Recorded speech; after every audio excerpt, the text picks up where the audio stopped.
Hello, Hello. welcome to another hour with Truth Radio. Today we have a very special guest for you, Emmanuel Shachaf. Hopefully I pronounced that correctly. Quite correct.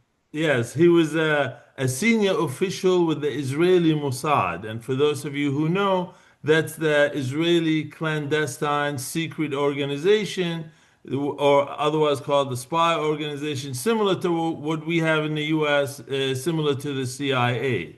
And today, the topic of today is the changing view, the changing American opinion on Israel and Palestine over the last few years actually, but certainly since this latest conflict began, we have seen a dramatic change in Americans' opinion of Israel and the United States. Americans' view of Israel is at an all-time low, and support for Palestinians in the United States as at an all-time high. Poll after poll shows that support for Palestinians have actually surpassed support for Israelis.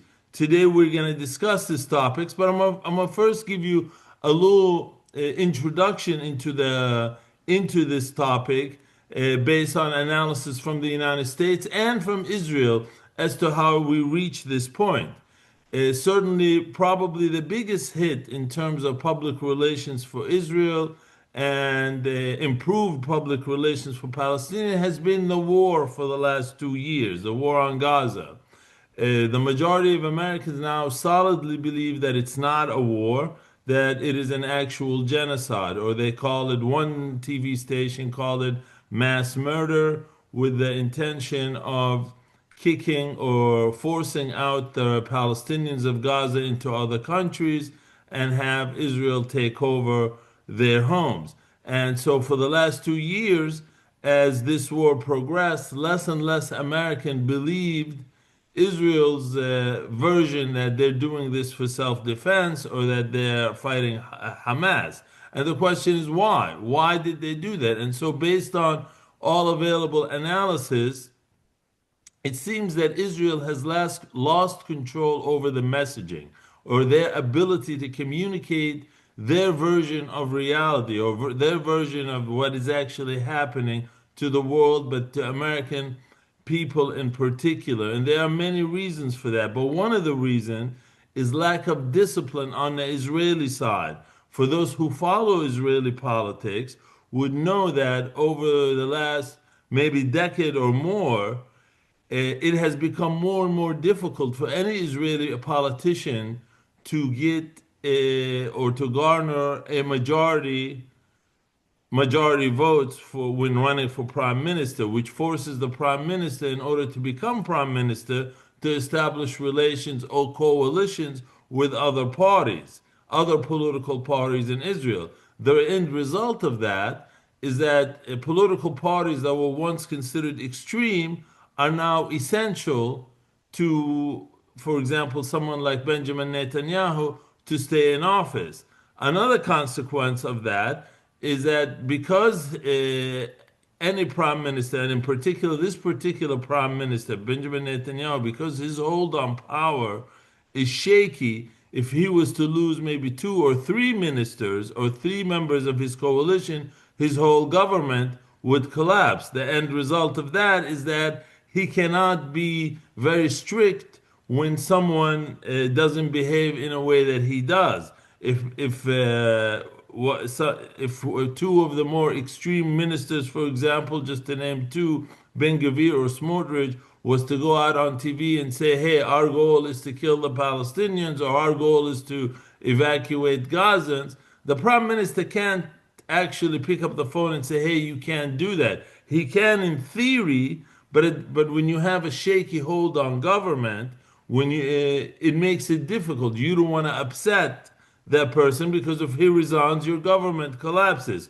We saw this when a few months ago, when through because of pressure from the United States, Israel was forced to allow more food into Gaza. Ben Gvir actually resigned. That's one of the ministers. Resigned from the government.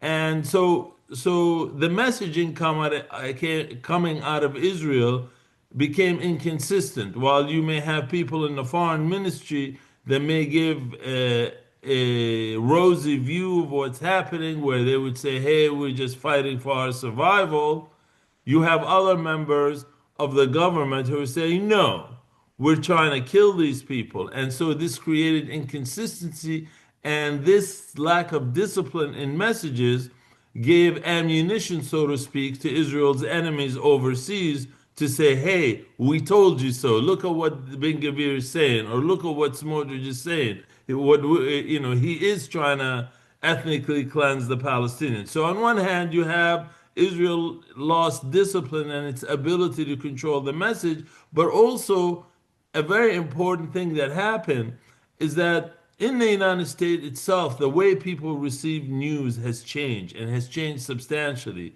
In the past almost 100 years, most people in the United States receive their news by having either a TV station or radio, and for the most part, traditional TV stations or news stations or even radio stations have been sympathetic to Israel or have basically shared the narrative that Israel has given, and if one or certainly did not push back if any contention made by an Israeli. So if Israeli said, "Hey, we're not committing genocide," or the reason we had to stop the food is because Hamas is stealing it, for example, with the traditional TV station, they'll just accept it and move on. But what happened in America is we have two factors that changed all that. Half of Americans no longer watch TV. Half of Americans no longer get their news from TV. We saw in the last decade or more the rise of independent stations, which is basically called podcasts, where you have celebrities or people who have become celebrities create their own show similar to the one you're watching now. This podcast, we call it Truth Radio. And some of these podcasts, such as the ones by Tucker Carlson, Candace Owens, The Young Turk, Nick Fuentes, actually get more ratings than stations like CNN and Fox News. And these podcasts have been much more critical of Israel. So, for an example of this is when Israel stopped the food on Gaza, the contentions of the prime minister of Israel is the reason we had to stop the food was because Hamas is stealing the food and selling it for billions of dollars and buying weapons. Most American stations just accepted that as if it was true. But the independent TV stations or independent radio or independent news took a different attitude. They're saying, wait a second, most of the food that people are getting in Gaza, they're getting it for free. And they certainly don't have money. There's no way Hamas is making billions, much like millions, not even millions. And even if they were, there's no weapons to buy. The Gaza is basically sealed, and it's just they put these theories in question. So and of course you have social media. Social media was huge in the United States. Perhaps some of our listeners have noticed that there was a lot of news about forcing TikTok to sell, because it's a Chinese company, force it to sell TikTok to an American company. Now, there were different reasons that were given for this, but in the last few months, the predominant reason that came out is that TikTok, which is by far the most used social media forum, 98% of the news on TikTok was pro-Palestinian. And so recently, Prime Minister Netanyahu was recorded as saying, "Look, here we are. We're forcing the sale of TikTok. We're gonna have to do work on X. We're gonna have to do work on Facebook." So you have the Prime Minister of Israel basically admitting that they are suffering because of social media. And finally, before we get to our esteemed guest, is that What's interesting about this is that the polls started showing a decline in support for Israel, as I said, in the last 2 years, soon after this war began. In the very beginning, of course, support for Israel went through the roof. People felt sorry for them, felt sympathy with them, but that quickly started changing. And many analysts have said to Israel, look, you can stop this. You can stop the negative publicity, let the food in. Even American Jews who came out, and some American Jews, celebrities, came out and said, look, you gotta let the food in because this is creating a public relations nightmare for America. You have to stop killing civilians. This is not being accepted well among Americans. The interesting part, and perhaps Emmanuel can shed light on it, is did was it even clear to Israel and Israelis that they were losing the public relations war? And number two, why wouldn't they change course knowing that their number one supporter was turning against them, or the people, the American people, were turning against them? Now, this change in public opinion hasn't exactly hit Congress. We're not seeing the effect of it in a big way in Congress. So, for example, while the majority of Americans now support Palestinians, that's not the case with American Congress. But according to some American analysts, this is only a matter of time. As you have more elections, as the newer generation replaces the old generation, Israel could be looking at a catastrophe even among its best friend, which is the United States, in terms of support. And so, welcome, Mr. Shachaf. I'm sorry, Mr. Shachaf. Before we start, Mr. Shachaf, or do you want me to call you Emmanuel? What do you prefer? Emmanuel is fine. Emmanuel, tell us a little bit about your background. We know you were an agent with the Mossad. Tell us a little bit about the Mossad and what kind of work you did with them. I wasn't an agent. Agents are the people we employ. Okay. I was an operative. So I Tell worked us in the the difference, perhaps. Most people use the The term difference is agent. that the agent is usually not a national of the country he's working for, but he's Okay. uh, okay. I'm an employee of the Mossad. An agent is from the outside. It's not Okay. so that's for the. I was in the division of which was concerned with cooperation with other services and special political action. Uh, you What can does read about special political action mean? it means in this context that it is a division which which maintains relations with countries Israel doesn't have diplomatic relations with. Okay, you can read about it in my book "Identity: The Quest for Israel's Future," which is on Amazon. So this is what they let me write. It's not the whole story, but it's quite a lot. So that would be an example of that could be a country like Saudi Arabia For or, example, yeah, yeah. all the countries which are part now of the Abraham Accords, we had contact with them before, and most of those contacts were maintained by the Mossad. And that contact would have been directly with their intelligence services. It's It, or it, their it, political it, it, leadership. or the political leadership or the intelligence services or both. It depends on the circumstances. So why would, for example, a country like Israel use the Mossad to have these clandestine communications with countries they don't have diplomatic relationship with, as opposed to, for example, using the foreign ministry?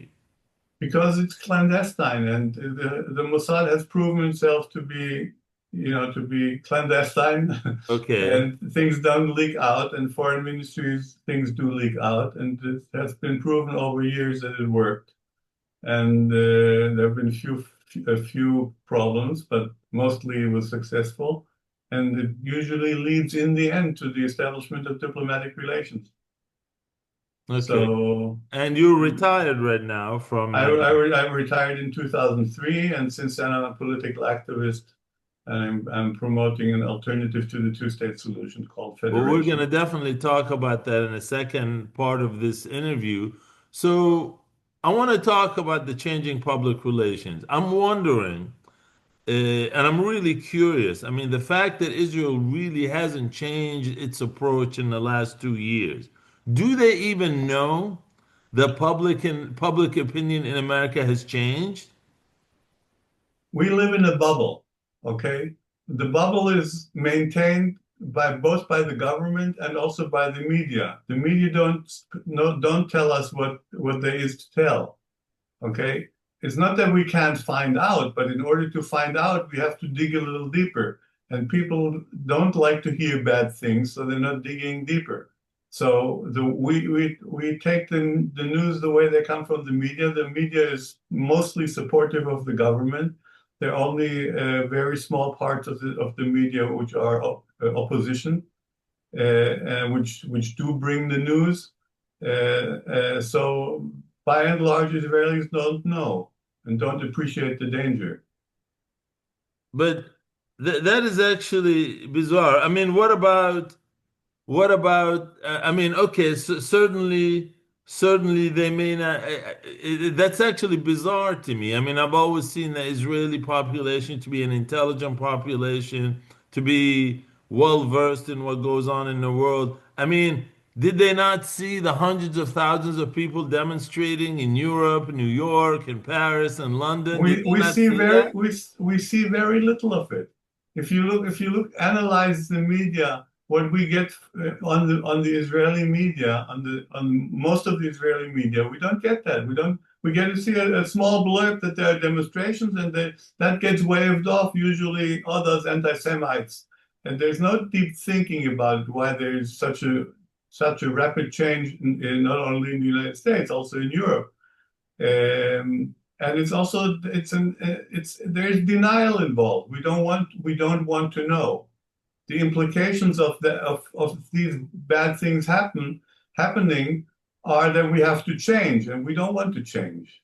Who wants to change? Okay, people understand that deep down inside they understand that this is not a matter of public relations, but it's a matter of policy. Our policies are bad. Okay, and the government makes it sound like this is all about public relations, and if we just put more money into public relations, then everything will work out fine. It won't. All right, well, I mean, okay, I could conceivably accept your explanation with the population of Israelis. I mean, in theory, someone can put their head in the sand, so to speak, like an ostrich, and go Yeah. on to their regular day's work with Tel Aviv and Herzliya and Jerusalem as if nothing is happening. Conceivably, that I can see that happening with the average Shlomo or Shlomida. But what about the government? I mean, certainly government officials, are they also, is it a matter of being in denial or you're saying The they don't know government, either? they, some of them know, but most of them are in denial. Okay, because if they would accept the situation the way it really is, so if they would accept reality, they would have to change their policies. They don't want to change their policies, so they don't accept reality. It's very But, simple. okay, but I mean, the reason uh, one knows these things, or the reason one would want to know, I understand they don't want to change their reality, but even if you look at it from the point of view of war, you want to know what your enemy has, or you want to know the obstacles. So, for example, if you're fighting, like in Iran, if you're fighting a nation and you know that nation has cannons and it has slingshots and it has missiles and it has, Look, you prepare for it. look at October 7th. It's a typical example of denial. Everything was there. Everything, all the information was there. All the information was there that Hamas was actually becoming a terror army, not a terrorist movement. Okay, all the information was there that they're planning an invasion of this scale or other scale. But the thought was that they are deterred. The thought was that they're not going to dare. The thought was that we can handle it. It's denial is a big thing in Israeli psyche. That is, And or what about the Mossad then? What about an agency like Mossad? We understand from the average citizen, but it seems to me that an organization like Mossad is trained not to live the in denial. the problem, the organizations very often, like the army too, the information was there. It's not that the army didn't know. Uh, they knew.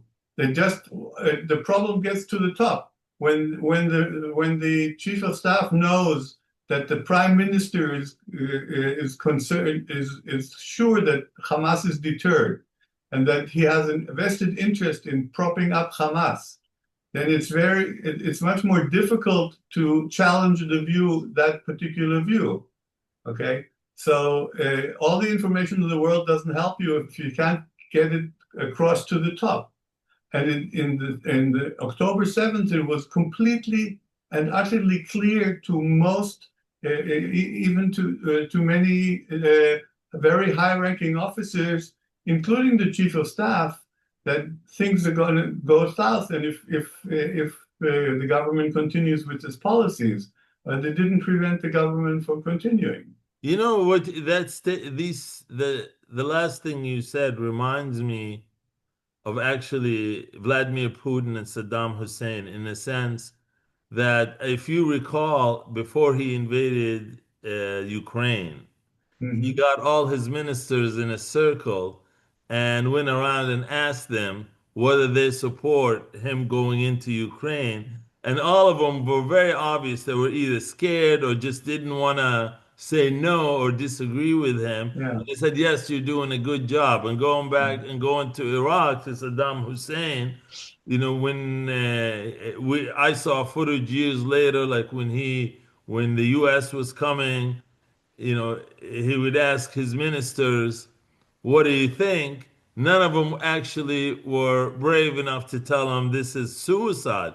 Are you saying that possibly some of this is actually happening in Israel where people do not want to tell Netanyahu, look, what you're doing is wrong? Yes, certainly. It's certainly that there's people on the top who don't tell the truth because they know that it would not be well received. We are at that stage. We're not really a democracy anymore. And that is interesting. I have been seeing videos pop up, which I didn't expect to see in Israel. I mean, I always knew they did not tolerate speech. Israel never tolerated speech among Palestinians, but they've always tolerated speech among Jews. But the other day there was this. Protester. There was one guy who yelled out at a graduation ceremony at Hebrew U. He yelled out against Ben Gvir, and he was not only removed from the premises, which is reasonable because he was making a ruckus, but he was taken into custody by the police in handcuffs, and he was stripped naked, and he was kept for 4 hours, which is not something anybody is deserving for screaming and yelling out against a minister in the government. Yeah, and there was Uh, another one similar. I think he was an educator who said something like this, that he said they arrested him for several days and put him in solitary yeah, confinement. that was another instance, and there was another demonstrator who they wanted permission from the courts to analyze the telephone, the private telephone, the hand phone. Unfortunately, the court didn't permit it, but there are several indications, clear indications now that Israel is not a full democracy. Well, don't the Israeli people know that? Aren't they seeing that? Aren't they scared of this, that this is happening? It's it's one of the things, it's the story of Nimrod. When they came for those guys, I wasn't one of them, and so on. It's not close enough. People still waving it off. They think it can be stopped or something like that. I think we're getting very close to this time where people have to understand that they have to raise up because the opposition barely opens its mouth, sadly enough. And that's interesting. Well, you're sitting here talking to me, and you're certainly, I mean, I purposely didn't want to ask you things that would put you at harm, but I mean, you're sitting here talking to me about topics or about uh, conclusions that you're reaching that would be inconsistent, certainly with the modern Israeli government. Mhm. Does your wife ever tell you, for example, hey, don't do this? I don't want No, to. she's she's probably even more outspoken than I am in the within the confines of our home. Yeah. Okay, but we're not afraid to talk yet.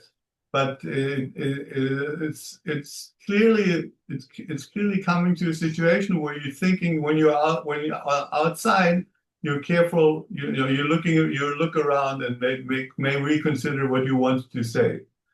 Um, because So, that, one thing that in America, at least, it was debated, they were saying, let's say, for example, like Senator Sanders in America, he was always careful not to criticize Israel. He would instead criticize Netanyahu. yeah, And some of the people in independent radio um, it's an Israeli. I think his name is Gideon, and he's an Israeli journalist. And he was saying, look, it's not just Netanyahu. It's not Netanyahu. Netanyahu has won for the last 20 years. His views are actually shared by the majority of Israelis. Would you agree with that sentiment? I wouldn't. On some views of his would be shared by a majority, but not all. Okay, he does represent definitely his electorate, which is substantial, but which may be a plurality, but it's not a majority.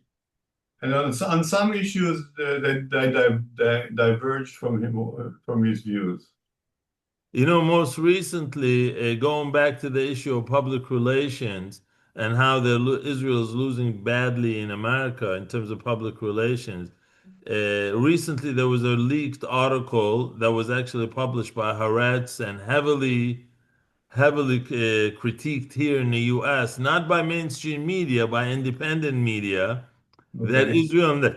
now has a program to paying tens of millions of dollars to marketing agencies to Oh, deliver their okay. message Yeah. among Christians who go to church, evangelical Yeah. Yeah. churches. And it seems to me, before you go on, I mean, the fact that it's being critiqued already before it started here in the United States seems like that's going to be eventually a waste of money. And It's probably like all things which try to blame public relations for policy. It's in the end it's a waste because the truth does come out. Okay, you can't hide everything forever, and you can only cover that much with public relations and a big effort. Now that Gaza is accessible to foreign media, or is becoming accessible to foreign media, not yet, they haven't let media in yet, right? they're getting close. Some of them are getting in, at least.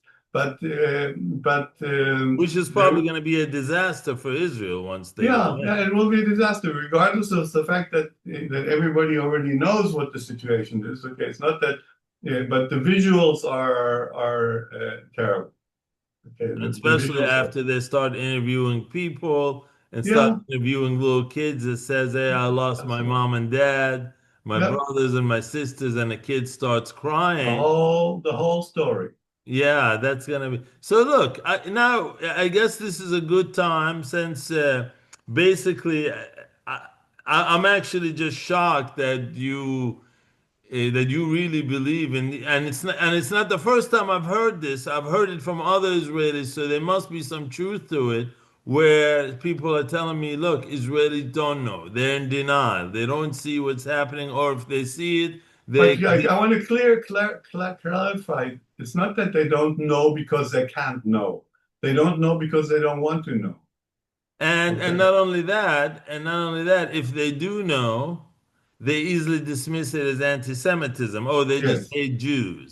Yes. Is that Yes. a common response to say, It's hey, a they common hate response. Jews? They're all against us and anti-Semites, and the government, of course, plays on that.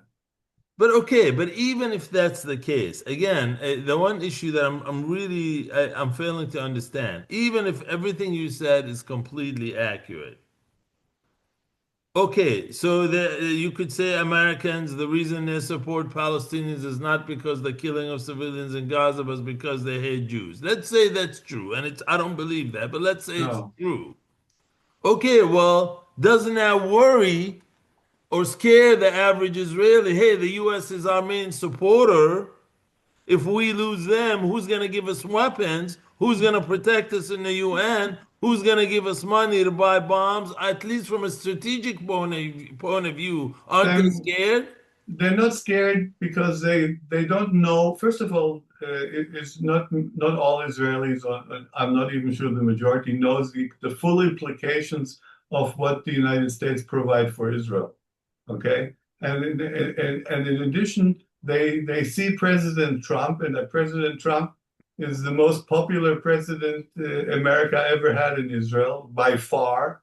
Okay, much more uh, popular than in Europe Biden. or anywhere else. Much more popular than Biden, much more popular than Obama. Okay, and they think that Trump will fix it. No matter that the fact that the American public is against Israel is not the issue. As long as Trump is with us, we are safe. Okay, which is of course a fallacy. You can't rely on the president, and even the president may change his mind because he's an acute.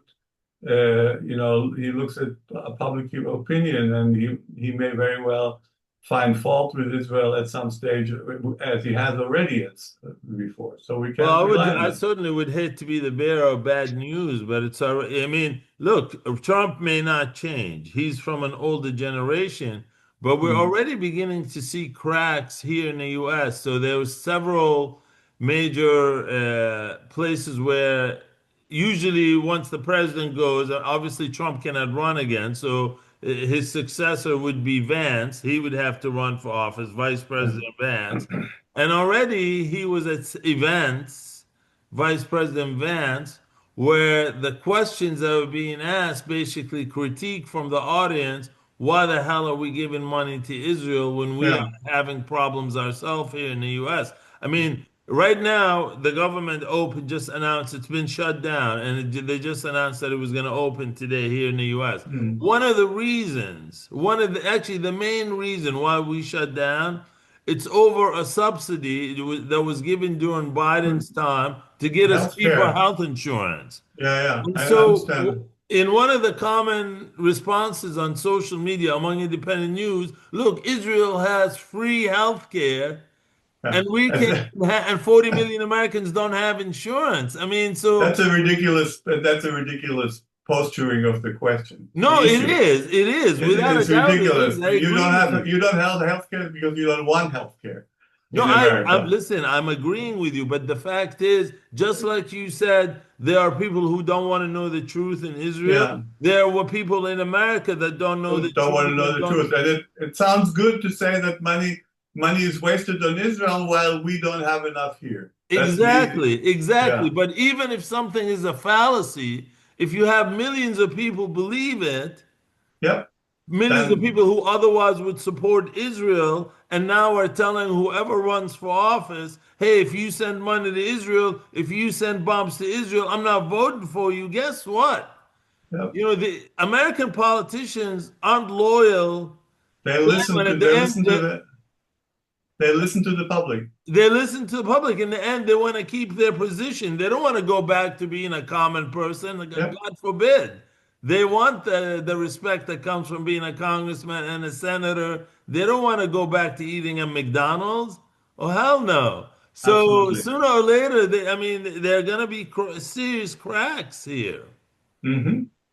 Sadly So, enough. so look, I want to move on. I can tell by you fidgeting that you probably have to go soon. I know you told. We have another 15 to 15 minutes. Is Okay, that then I okay? want to go into another topic that was going to be for next week, but I'm going to go into it now. Look, Israel has been now at war with the Palestinians for almost 100 years. Hmm. Israel have tried to do everything it could to subdue these people, to subdue the Palestinian. It forced them out of their land. It kills them regularly, it demolishes their homes, it does everything imaginable. And the one thing the Palestinians have not done that Israel wants them to do is surrender, whatever that means. They're not accepting the situation. I was counting most recently how many Palestinian organizations we've had in the last 100 years, like guerrilla organization or militant organization. I think I counted 32 that have come and go. They have Yeah, come and go. So every yeah. time Israel destroys one, another one Another one comes up. that's even more aggressive, right? Yeah, yeah, And at some point, we got to ask ourselves, look, what we have done, what we have been doing hasn't worked. It doesn't matter if we make friends with the Saudis or the Qataris or the Emiratis or the Bahrainis. The ones we really need to make peace with are the Palestinians. They're more yeah. important. You're talking to the wrong guy But here. no, This I is what get you. I get you. I get you. I'm putting an introduction for the sake of our audience also. okay. And so you and I have met before, and you've heard me say, look, the answer is not very difficult. It's actually already been proven what works. And the best way to do that is to look at Israel, how Israel divides Palestinians. There's four different levels that I see. You have the small minority, which are called Israeli Arabs. Basically, it's Palestinians with Israeli citizenship. Not They so have the most small. rights. Yeah, not They so have the small. most rights among Yeah. Palestinians. Then you have those from Jerusalem that are not who are not citizens, but they have similar to what's called the green card in the U.S. They are Hmm. residents of Israel. Yeah. They can't vote for national elections. They have much more limitation, but still substantially more rights than people in the West Bank and Gaza. Hmm. And then you have those in the West Bank and Gaza that are not residents or citizens of Israel. They have very limited rights. And if you look at now, the ones that have the least rights historically were those in Gaza. The ones who have the most rights were those that are called Arab Israelis. And to me, it seemed like, okay, it's clear. It's like having something fall on your head. It's like a light bulb. The ones you give rights to, they're not fighting Israelis. They're willing to live Exactly. with them. Exactly. And the ones Exactly. that you keep persecuting, they keep fighting you. So why Surprise. not? I mean, I'm wondering. I mean, to me, as a Palestinian American, to me, I know if I want something, if I want to forget what happened to my grandparents, to my ancestors, and I'm willing to do it, I'm sincerely willing to start a new chapter. To say, okay, Hmm. I know my parents were kicked out of their homes, but I'm willing to start a new leaf, to start a new life with Emmanuel as my neighbor. Sincerely and genuinely from the bottom of my heart, I'm willing to do it. But under one condition.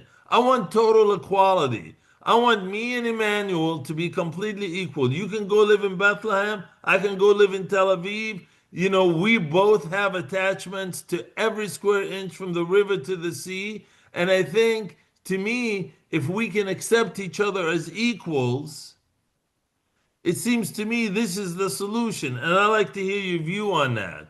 Oh, absolutely. The baseline for future joint living or shared living has to be equality. There's absolutely no question about it. And this is the also a central part of the proposal that I'm trying to advance over a federation between the Jordan River and the sea.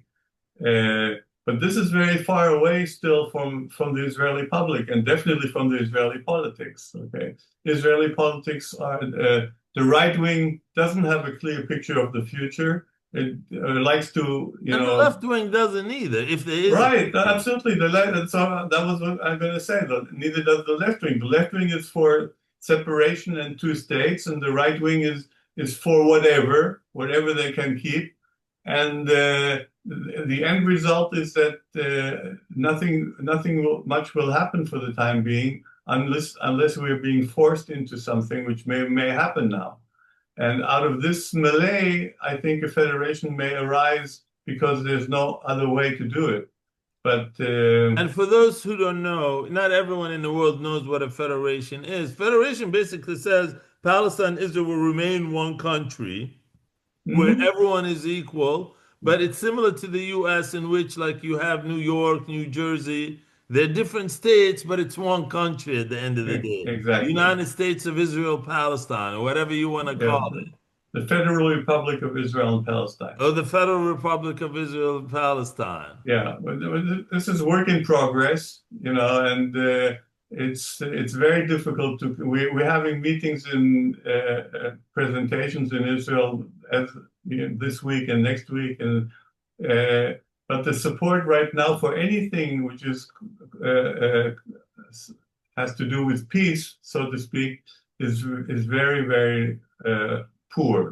Well, Israelis, like for example, obviously Israelis have made it, and it's actually something I agree with. The idea of a two-state solution, I actually don't think that's workable on many levels. it's not workable. It's a disaster, particularly for the Palestinians. And the problem is it's still around to be looked at as if this is the only thing we can do. Okay, Well, but but let's say, if most Israelis now think the two-state solution, as the Palestinians once envisioned it, which is to go back to the border of 1967 or before the 1967 war, if the from what I see in the polls, the majority of Israelis don't really accept that. Well, okay, if the right, majority of Israelis don't accept that, now, even among Palestinian communities, I am hearing more and more people talk about a one-state solution. I mean, even though he's not Palestinian, the new mayor-elect of New York, if yeah, you paid attention, when they asked him about, you believe Israel has a right to exist, he said, I believe it has a right to exist as an equal country for yeah. Palestinians. And I don't think most Americans They cut that part out. yeah, when yeah, they they when cut it they out. when they make it when they play it in Israel, he only gets to say that I'm against a Jewish state, Oh, really? That's and it doesn't, interesting. they don't continue the part where he says I want everybody to be equal or whatever he said. He qualified it. But He, he, the point is, even among Palestinians, like the Congresswoman Rashida Tlaib, she says, "Look, I believe this is the only solution." And so, among our community, more and more people are beginning to kind of say, "You know what, man? Maybe that could work. yeah, If I could be treated equally, if I can get rid of all these checkpoints that ruin my life." Maybe I can do it if I can be like a citizen of Nazareth who can travel back and forth. That's not so bad. Now, is there anyone I know? I mean, I know there have been intellectuals, Israeli intellectuals. Among them was Avi Shlaim, for example. I know he's not popular in Israel, but yeah, who said it has to be one country. It sure. has to be one country. I mean, is there anyone when such a thing is talked about in Israel, if it's talked about, how is it received? Or are you Very poorly, very poorly. Very poorly. People, first of all, people are considered to be anti-Zionist, which is a very bad, a bad thing to be in Israel. Okay, and there's only a very small minority of extreme leftists who are, and of course, Arabs also who support a one-state solution, uh, which would be, of course, a majority Palestinian or at least 50-50, 50-50? 50-50, which is not something no Israeli parliament would agree to for a very long time. So Okay, so basically, they would rather go forward without a solution than share resources and power with the Palestinians. yes, they would not go for sharing unless they would have to, or unless some kind of bridge proposal could be put to them. Okay, I think the federation, the way I propose it, is a way of bridging it, not loading the full demography on the situation from the beginning, but doing it in stages Well, Uh, a federation in the United States, the way it works in the United States, we don't have actual physical borders between states, yeah, right? I know, It's I the know. administrative borders. Yep, We make our own laws, like in Virginia, then Maryland, which is actually a brilliant idea. I think the idea of a federation is the idea that gives both parties most of what they want. absolutely, Most of what they absolutely. want. It's a clear winner. It's a clear winner. The only problem is the political framing of it in a way which can be sold to the public. Okay, basically, it's an admission that Zionism, as originally as implemented, has failed. Okay, it has on one side created the state of Israel, but it hadn't made it possible for the state of Israel to pursue its life according to the needs of the whole population under its sovereignty. And so this takes time for public to deal with it, and Well, especially if as Emmanuel, long as we don't have politicians who are visionaries. yeah, exactly. I mean, on the Palestinian side, for We need a example, we need a Mamdani guy here for yeah, on the yeah. Jewish side. Well, like from the Palestinian side, for example, while there are more and more people, every time I go there, I always talk to whoever. I say, look, it has to be a one-state solution, which is a Hmm. federation. And the people on the street will tell me, well, why would the Palestinian Authority accept such a thing? If they do a one-state solution, that means they're out of a job, and they'll Yeah. get killed. And so that means there's personal interest there. And I guess my point is, uh, certainly enough, there are more voices who are saying what you're saying, Emmanuel, and certainly Mhm. probably more on the Palestinian side than the Israeli side. And I guess my question to you is, how do you at least get that message out in Israel where you at least get people to discuss it? Well, first of all, we have to do our thing on social networks, which we're doing all the time. We have to try to get support from outside, trying to get support from the U.S. Jewish community and Jews in the world who understand that we can't continue running the country, which was supposed to be the safest place for the Jews in the world. It has become the most dangerous place for the Jews in the world. And not only is it the most dangerous place for Jews in the world, it endangers the Jews all over the world. So something has to be done. So we're trying to engage Jewish communities abroad, which is also a slow process because it doesn't work very easy. It's not easy. On Uh, that point, I actually find it more difficult to talk to American Jews than Israeli Jews. I mean, we've met before. When mhm. I visit Israel, Palestine, and I never say Israel or Palestine, I always say Israel, Palestine, because I've believed in this my entire life that it's one country. But when we don't have the idea that one is unequal over our head, we actually get along. Palestinians Oh, and Israelis actually get sure, along when the sure, inequality is out of the way. sure. There's And absolutely no doubt. the irony is I find myself being able to get along much more with Israelis, again, when the inequality is out of the way, than American Jews. And you reminded me of that when you said, because American Jews seem to be just a lot more zealot, just really harsh, very aggressive, which It's I it's don't sim- understand really. it's happens that the diaspora sometimes is much more zealous because I'll say it in French. Their ass is not on the griddle. Okay, They're not they living it. they're not living it. Okay, so that's why they can afford to be and they're a strong diaspora. Okay, so they can afford to hold these opinions. But I think like you said, the demographics and the way the public situation of Israel goes, they will also have to understand that they have to come around, and they have to do their share of changing Israel.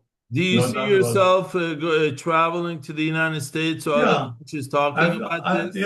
I've traveled before. I was in Michigan last year to present the federation, but I haven't met with Jewish federations with Jewish communities yet. That will have to. I'm waiting for this to develop. I'm working on it. Work in Well, progress.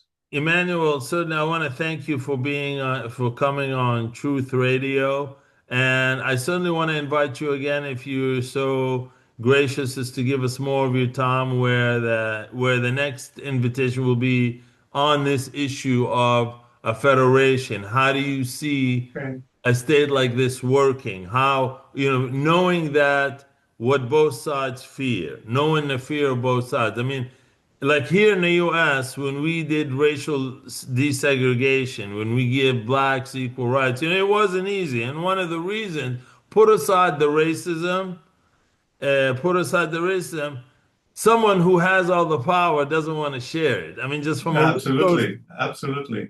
it's It's not easy. I mean, very difficult to give up power. Very yeah, I difficult. mean, you can see how I see among Israelis, like there's always competition over the budget, where's the money spent? And now you're Mhm. saying, okay, we got to share this budget that we're fighting over now with the Palestinians. Who the hell wants that? And Actually, I think economists who will look at it, they will say this is going to be that there's going to be so many benefits from this working out together that nobody will have to suffer lack of budgets. There well, will be I so think you're much. absolutely right, but I think Yeah, the average Israeli on the street may not see it that way. Just like in the probably US, like in America, once we desegregated, America's economy kept growing and growing and been growing. growing since then. But the average person on the street, I guess the average Shlomo, I'd say, may not see it that way. And so I really hope this will happen in our lifetime. I know. You're almost hitting your 40s soon. Next year will be your You're 40th, very generous. your 40th birthday. And hopefully I'll see you soon. And I wish you the best of luck. And again, thank you very Thank much you. for coming on Truth Radio. Thank you. It was a pleasure being with you, and I'll happily join you again And, some and other we look time. forward to it. Take care. All Thank right. you very Take care. much. Bye bye.